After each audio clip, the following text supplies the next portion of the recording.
ஓம் சக்தி. ஜெய் கணேஷா, ஜெய் வராகி. அனைவருக்கும் என்னுடைய பக்தி கலந்த வணக்கத்தை தெரிவித்துக் கொள்வதில் பெருமகிழ்ச்சி அடைகின்றேன். ஸ்ரீ வராகி என்னை வணங்கும் பக்தர்கள் அனைவரும் நல்ல எண்ணத்துடன் நல்ல மனத்துடன் கேட்ட வரத்தை வராகி அம்மா கொடுக்க வேண்டும் என்று வேண்டிக் கொண்டு உங்களுடைய கேள்விக்கான பதிலை தர காத்திருக்கின்றேன். ஸ்ரீ வராகி சோல் பியூரிட்டி என்னுடைய யூடியூப் சேனலுக்கு நீங்கள் மிகுந்த வரவேற்பு கொடுக்குறீங்க. உங்களுடைய வரவேற்பு என்பது என்ன அப்படின்னா, உங்களுடைய ஆத்மாவுடைய தேடல்களுக்கும் உங்களுக்கு கேள்விகளுக்கும் என் மூலமாக வராகி என்னை பதிலளிக்கிறார்கள் என்னும்போது ரொம்ப சந்தோஷமாக இருக்குது. ஏனென்று சொன்னால், நம்மளுடைய உள்ள தூய்மை அமைதியாக இருந்தாலும் நம்மளுடைய உள்ளத்தில் எந்த ஒரு குழப்பமும் இல்லாமல் தெளிவாக இருந்தால்தான் அந்த தெளிந்த நீரோடியாக இருக்கும் பொழுது தான் அந்த பக்தியிலையும் ஒரு உன்னதம் கிடைக்கும் என்பதில் நான் சொல்லிக்கொள்ள விரும்புகிறேன். இந்த ஸ்ரீ வராகி சோல் பியூரிட்டி என்னுடைய யூடியூப் சேனலில் பார்க்குறவங்க எல்லோருமே இது முதல் தடவையாக இருந்தால் சப்ஸ்கிரைப் பண்ணுங்கள், பெல் ஐக்கான் பட்டனை ப்ரெஸ் பண்ணுங்கள். ஏன்னா தொடர்ச்சியாக என்னுடைய பதிவுகளை பார்த்துருக்கலாம்.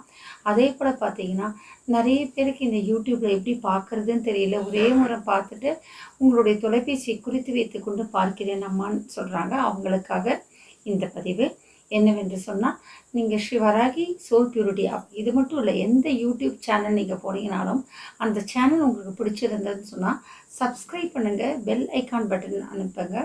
அதுக்கப்புறம் பார்த்தீங்கன்னா, நீங்கள் யூடியூப் திறந்த உடனே அந்த பெல் மணி இருக்கும், அதை பார்த்தாலே நிறைய நோட்டிஃபிகேஷன் 10 15ன்னு இருக்கும்.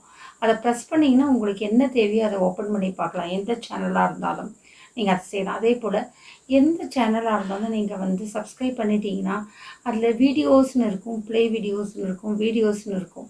நீங்கள் அந்த மேலே அந்த ஆப்ஷன்ஸ் போயிட்டு வீடியோஸ்னு ப்ரெஸ் பண்ணிட்டீங்கன்னா கண்டினியூஸாக அந்த சேனலோட அத்தனை வீடியோஸும் பார்க்கலாம். இது எந்த மட்டும் இல்லை, யார் சேனலாக இருந்தாலும் கூட இந்த மெத்தடாலஜி தான்.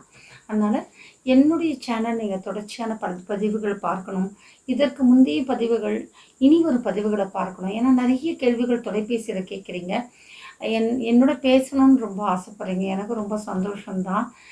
கடவுள் எனக்கு மட்டும் வரம் கொடுத்தா எனக்கு இன்னும் 48 மணி நேரம், இன்னும் 64 மணி நேரம் வரம் எனக்கு மட்டும் அதிகமாக இருக்கக்கூடாதா பூமியிடம் கேட்பேன். ஏன் அப்படின்னா, நிறைய பேரோட எனக்கும் பேசணும்னு ஆசை, ஒவ்வொரு நிமிஷம் பக்தியில் பேசணுன்ற ஆசை.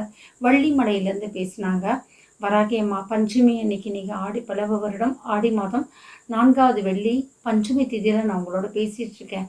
இன்றைக்கி அவங்களோட காலையில் பேச ஆரம்பிச்சும் போது கிட்டத்தட்ட 57 நிமிஷம் மேலே நாங்கள் பேசியிருக்கோம். குறைந்தபட்சம் நான் மட்டுமே அவ்வளோ நேரம் பேசியிருக்கேன். அப்போது ஒவ்வொருத்தர் பக்தர்களும் என்னோட பேச ஆரம்பித்தாங்க அப்படின்னா வராகி அம்மா பற்றி ஒரு தொலைபேசியை வைக்கிறதே கிடையாது. 1.5 மணி நேரம், 2 மணி நேரம், 3 மணி நேரம் கூட எங்கிட்ட தொடர்ச்சியாக பேசுகிறாங்க. ஏன்னா ஒவ்வொருத்தருடைய ஆத்மாவுடைய தேடல்களுக்கும் ஆத்மாவை வராகி அம்மா பூஜை பண்ணுறதுக்கான அதில் கிடைச்ச அதீத பலன் சக்தியும் என்கிட்ட மகிழ்ச்சியாக பகிர்ந்துக்க ஆசைப்படுறாங்க. அப்போ நான் யாரையுமே அறுதிட்டு இது மாதிரி இவ்வளோ கம்மியாக பேசுங்க, இவ்வளோ குறைவாக பேசுங்கன்னு சொல்ல முடியும். ஏன்னா பக்தியினுடைய வெள்ளத்தில் பக்தியை பற்றி பேசும்போது நானும் மறந்துடுவோம், நீங்களும் உங்களுடைய எண்ணத்தை மறந்துடுவீங்க. இந்த மாதிரி நான் பேசிக்கொண்டே இருக்கும்போது பலருக்கு என்னால் தொடர்பு கொள்ள முடியல. இது ஒரு விஷயம். இன்னொரு விஷயம் அப்படின்னா, வராகி அம்மா மட்டும் பேசணும், வெறும் தெய்வங்களை பற்றி பேசணும், நம்மளுடைய இறைசக்தி மட்டும் பேசணும்னு சொன்னால் நான் உங்களோட எவ்வளோ நேரம் வேணால் பேசுவேன், எத்தனை மணி நேரம் பேசுவேன். அதுக்கு நான் யாருக்கிட்டையும் நான் எந்த தட்சணையும் வாங்குறதில்ல, நேரம் காலம் பார்க்குறதில்ல. ஆனால் உங்களுக்குன்னு ஒரு தனிப்பட்ட ஒரு பிரச்சனைகள் இருக்கும் பட்சத்தில் கண்டிப்பாக நான் பேசுவதற்கு தயங்குவேன். ஏனென்று சொன்னால், எப்படி நான் என்னுடைய பதிவை நீங்கள் பார்த்துருப்பீங்க, சாமானியர்களுக்கும் கடவுளை காட்டுவேன்னு. என்னுடைய பயணிக்கின்ற பலர் இன்னைக்கு அதற்கான பதிவுகள் விரைவில் வெளியிடுகிறேன். முடிந்த அடுத்தடுத்த வீடியோவில் நான் சொல்லியிருக்கேன். என்னுடைய அலுவலகத்தில் என்னுடைய ஸ்ரீ வராகி சோல் பியூரிட்டின்னு ஒரு குழு இருக்குது. அதில் பார்த்தீங்கன்னா நான் தேர்ந்தெடுத்ததே ஒரு முத்துக்கள் 67-70 பேர் தான் இருக்காங்க. தினமும் ஒவ்வொருத்தர் வீட்லேயும் வராகி அம்மா காட்சியளிக்கிறாங்க. அதுவும் இந்த 3 நாளாக விளக்குகளுடைய ஜோதிக்கு உள்ள அம்மா என்னம்மா கொத்து கொத்தா வராகி வராங்கன்னு கேட்குறாங்க. ஒரே வராகி முகம் 5 முகம் 6 முகம் விளக்கோட ஒளியில் தெரியுது ஃபோட்டோ எடுத்தா. அந்த அளவுக்கு வராகி அம்மாவுடைய அற்புதங்களை நடத்திட்டுருக்காங்க. அப்போது என்னால் என்னோட பேசும் பொழுதே என்னை நினைக்கும் போதே பார்த்தீங்கள் அப்படின்னு சொன்னால் அதில் என்ன நடக்கிறது அப்படின்னு சொன்னால் அவங்களுக்கு தெய்வ சக்தி கிடைக்கிறது இல்லை. அதே போல தான் என்னுடன் பேசும் பொழுது என்னுடைய வைப்ரேஷன் மூலமாக, என்னுடைய அதிர்வலைகள் மூலமாக எப்படி உங்களுக்கு தெய்வ அலைகள் வருதோ, அதே போல உங்களுடன் பேசும்போது உங்கள காட்டிலும் உங்கள சுத்தி இருக்கின்ற தீய சக்திகளுக்கு என்ன பத்தி தெரியும். உங்களுக்கு என்ன புரிஞ்சத காட்டிலும் அவங்களுக்கு என்ன புரியும். உங்களுக்கு என்ன புரியறதுக்கு கொஞ்சம் நேரம் ஆகும். ஏன்னா, அடுத்தடுத்த படிகளில் தான் உங்களுக்கு நான் யாருன்றது புரியும். என்னோட அதீத சக்தி புரியும். ஆனா, என்னுடைய அ நீங்கள் பேசும்போது உங்களுடன் சுற்றி வருகின்ற இந்த செய்வின, மாந்திர கட்டுகள்ல ஏவி விடப்படுகின்ற தீய சக்திகள உங்கள காட்டிலும் எனக்கு அதிகம் தெரியும். ஏன்னா, நான் பேசும்போது இங்க உடம்பு சிலிர்த்தால், உலகத்தில எந்த மூலையில நீங்க இருந்தாலும் இது உடம்பு சிலுக்கும். எனக்கு அப்படி சிலுக்கலன்னு சொன்னவங்க ஒருத்தர் கூட கிடையாது. புரியுதுங்களா? அந்த அளவுக்கு நான் வந்து ஆணித்தரமா சொல்லக்கூடிய அளவுக்கு இருக்கேன். ஏன்னா, இறைசக்தியோட அது மகிமை. என்னுடைய மகிமை கிடையாது. என்னுடைய இறைசக்தி ஆதிசக்தியோட அந்த மகமாயி வராகி அம்மாவோட மகிமை. அப்படி நான் பேசிக்கொண்டே இருக்கும்போது என் உடல் செலுத்துதுன்னு சொன்னா, உங்களுடைய உடல் செலுக்கும். அப்ப நான் பேசணும்னு ஆசைப்பட்டேன்னா, உங்களுக்கு ஒரு சக்தி வளையத்தை போட்டுவிட்டு, எனக்கும் ஒரு சக்தி வளையத்தை போட்டுவிட்டு, என் கையில ஒரு எலுமிச்சங்கனி, வேப்பிலை இருந்தா தான் உங்களோட பேச முடியும். அது வந்து ரொம்ப கஷ்டம். ஏன்னா, நீங்க தொலைபேசியில எனக்கு அழைப்பு விடுக்கும்போது, என்னுடைய சூழல், சுற்றம், பிள்ளைகளுக்கு சாப்பாடு ஊட்டிட்டு இருப்பேன். ஆ மத்தவங்களுக்கான ஜாதகத்த கணிச்சு கொண்டுட்டு இருப்பேன். இல்லாட்டி என்னை தேடி யாராவது வந்திருக்கலாம். அல்லது என் வீட்ல பூஜையில ஏதாவது ஒரு விஷயங்கள் நடக்கலாம். அல்லது இது எல்லாத்துக்கும் மேல என்ன சேர்ந்தவங்க யாராவது வீட்டை விட்டு வெளியில போயிருந்தாங்க. பிள்ளைங்க யாராவது வெளியில ஒரு பைக் எடுத்துட்டு விளையாட போயிருந்தா கூட எனக்கு கொஞ்சம் பயம் இருக்கும். ஏன்னா இத பத்தி பேசும்போது இதோட தாக்கம் எனக்கு அங்கேயும் மாறும். அப்ப என்னை சுற்றியவர்கள் எல்லாம் காப்பு போட்டுவிட்டு தான் உங்களுக்கும் காப்பு போட்டுவிட்டு தான் பேசுவேன்.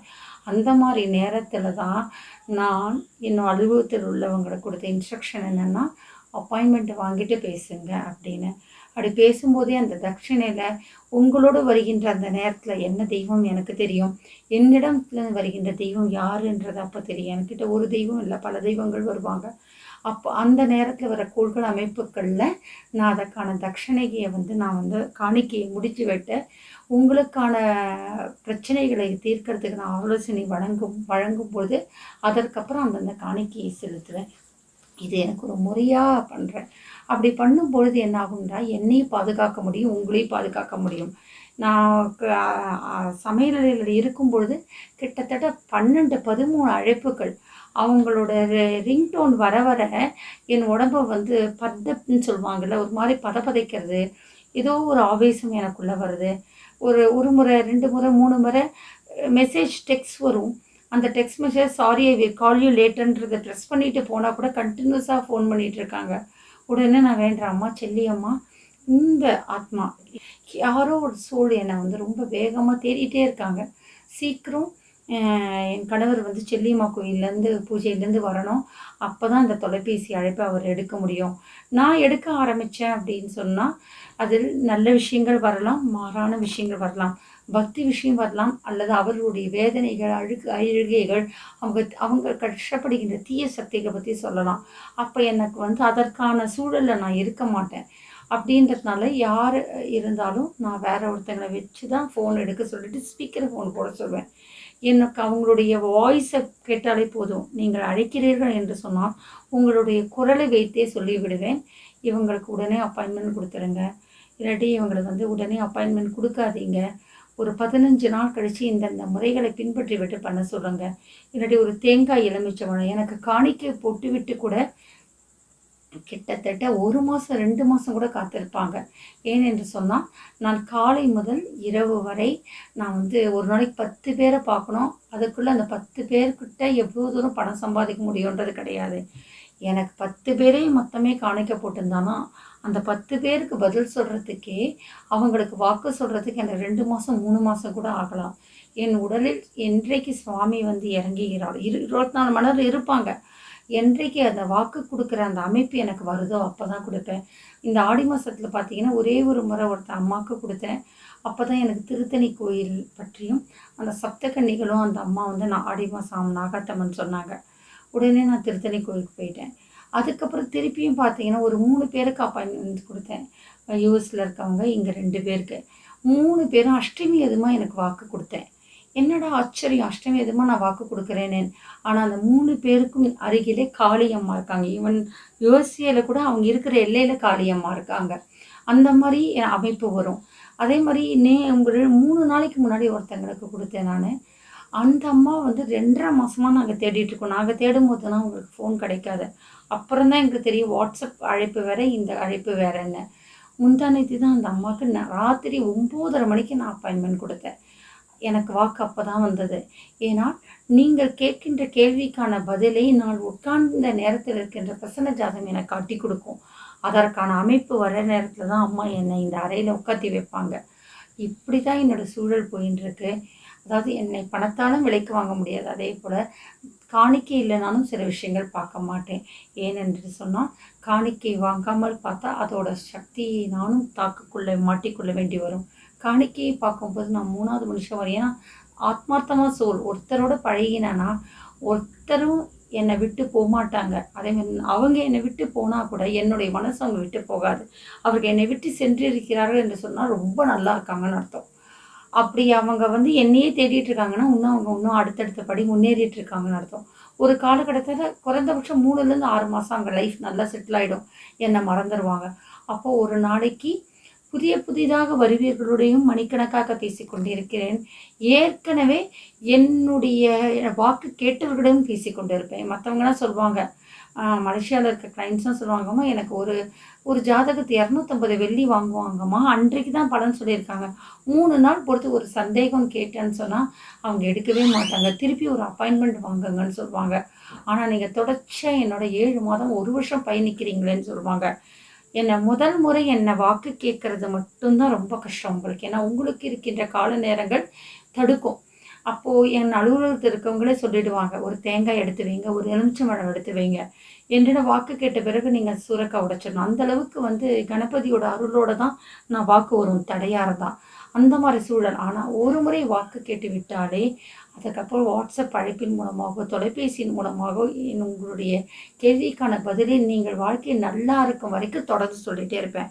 காணிக்கை ஒரு முறை தான், ஆனால் பல மாதங்கள் பல வருடங்கள் தான் என்னிடம் பயணித்துக் கொள்கிறார்.